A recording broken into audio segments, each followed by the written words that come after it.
Now, next year's leading contestant for Dancing with the Stars, Peter Schrager. What is that move? Yeah. You got to name it. That's the, God. It felt right. Yeah. How does it look now, though? It Right. should It's not right. have felt right. It looked at so any good in point. my head. Yeah. The execution. It was the because part. of the dominance over himbo. He got cocky. He got over cocky. I felt like I was Emmett Smith on Dancing with the Stars there, but it does not look that way at all. Yeah.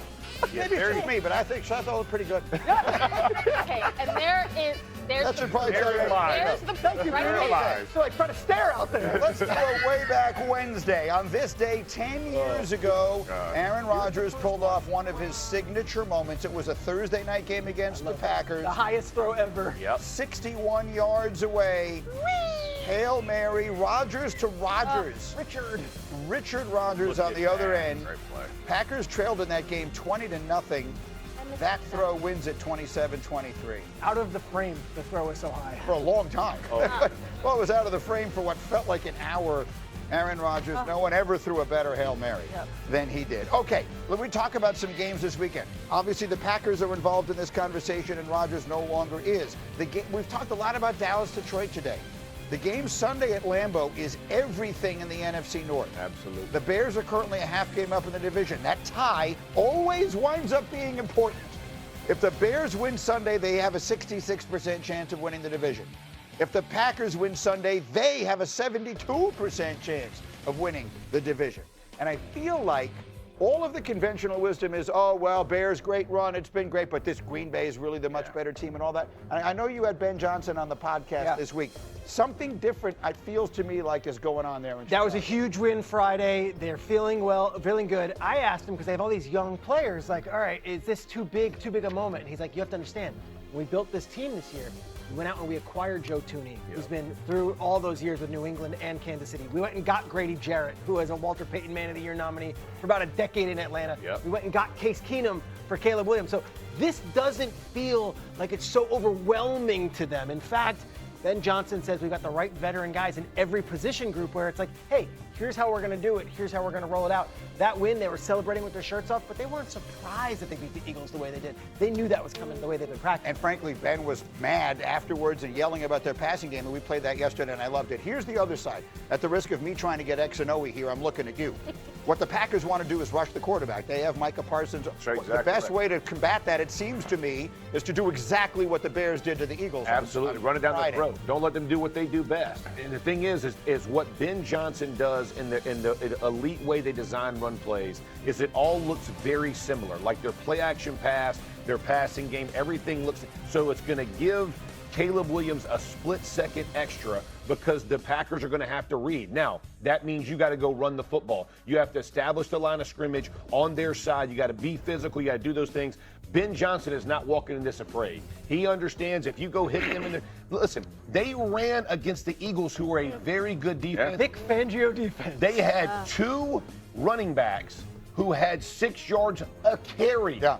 That's every second down. It's a first down, y'all. That's as quick a football win as you can have. And by the way, they ran for a 250. This is one of the reasons why football is so beautiful, is that it's interconnected, and all that is so fun and good. You can run the ball if you can stop the other team from scoring. That's right. And that's the thing that I think is concerning about it. I don't think the Bears, the Packers defense is good against the run, so it's not going to be easy, but they might be capable of doing it. The problem is, I'm not sure that the Bears are going to be able to keep the Packers from scoring a lot of points early and putting them in a position that they've been trying to keep Caleb out of, position where it's just drop back pass, and then he has to scramble and make magic happen, and that's when the turnovers come about. That's what concerns me more than anything. Here's what I love about this matchup. If you told me the Bears are going to win this game, I'd say, I could see it. If you told me the Packers are going to win, and that's a wonderful thing considering Caleb has another head coach and you didn't know how the season would go. Yeah. But at the end of the day, which quarterback do you trust the most? I think Caleb is playing fantastic right now. He still has room for improvement. The fact that he's playing meaningful games in December is great. But I've seen a little bit more of Jordan Love and this offensive group to feel like, all right, Jordan would be the quarterback I trust here, but the Bears have all the confidence, and that is a great thing for them. Let me get Fortenbaugh in here. From a gambling perspective, what are the angles that we're looking at? It's been nothing but Green Bay money. It's up to 6.5. The power rankings, the Vegas bookmakers, they haven't necessarily bought into Chicago yet. It's not to say Chicago hasn't earned everyone's respect. They have. But the manner in which they're doing it, when you go up against Green Bay, who's been a darling in the eyes of the analytics community for the last 2 years, this matchup here, I'd be looking to Green Bay. They're going to face each other 2 of the last 3 weeks. You guys talk about Green Bay's defense, #1 in the NFL in scoring defense at home. At Lambeau, they have been the absolute best. If you're in a situation where it's Love versus Williams, Love's going to be the Outlier guy. here is this, though, and I know the head coach doesn't play the football game. Ben Johnson was 3-0 in Lambeau as the Detroit offensive coordinator. Yeah. He stays in the division. It's not like Ben Johnson's walking in and saying, whoa, those lights, or wow, Rashawn Gary, how do I protect? He knows that team. So I think there's a little experience there as well. You know, we had a conversation not long ago about how the Lions, they seemed a little bit ahead of schedule. They made a deep playoff run. They didn't go all the way. You figured, well, they're just the beginning of something. That's where the Bears are right now. Right? I mean, the time to claim this is right now. Yeah. You're sitting there with that record, you got a real chance. And The time to claim it is now. It feels like the league in general is in flux. Everyone has an opportunity, which is normally not the case. Who wants to go? There's a role for every player, and you have to know your role. The franchise quarterback, protect yourself because our lifeblood is involved in you. You know what concerned me? Peter? let You me were hear it. there Monday night. Yep. I said this yesterday. Him not getting out of bounds is concerning. His comments afterwards were We're not playing soccer. They were Oh, stunning. jeez. I mean, if for those of you who didn't see it, I was expecting him to get up there and be like, yeah, man, I really need to do better. I need to get out of bounds. Oh, this he game. tripled down Nope. on his style. We're not playing soccer was the quote, and then this one, of course, is Aaron. Everyone's going to look. Whether he likes it or not, he'll learn. That was actually a good play. He'll learn by doing it this way, but that's how he is, and the Giants drafted him knowing that's how he is. I'm not going to be clutching my pearls on it as much as maybe I think we're supposed to with the head safety and the whole thing. He's going to learn. You get your bleep kicked as many times as you don't do it anymore, and he's going to learn it the hard way. In fairness to Jackson Dart, he's looking at a team that has no Malik Neighbors. They just fired their head coach, no Cam Scatterbo, and he's like, I've got to do something. So I appreciate that. However, you were saying yesterday about, I think you touched on this yesterday, sort of like the maturation process of being a franchise quarterback is not just learning the playbook.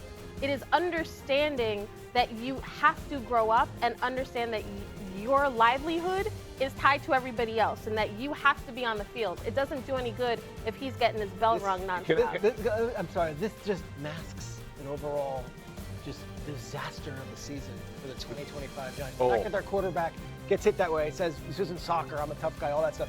But the same game, the number 3 overall pick had to miss the first quarter because he missed the practice. And then the interim head coach doesn't just come out and tell the media, hey, he missed the practice, he was over. Instead, he was all, protective about, we're not going to keep it in-house. So then people speculate, and then there's crazy speculation online.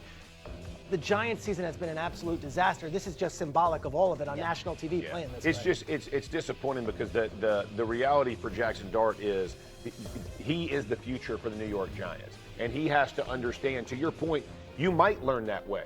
Your career might also end that way. Like that's the danger you're playing with. And if it does, you have affected all of us, right? Like we invested this. That's what BA is saying, right? Like we invested this to build around you. Just understand what that role really means. And so with that thought in mind, Dominique, you know how much I love you.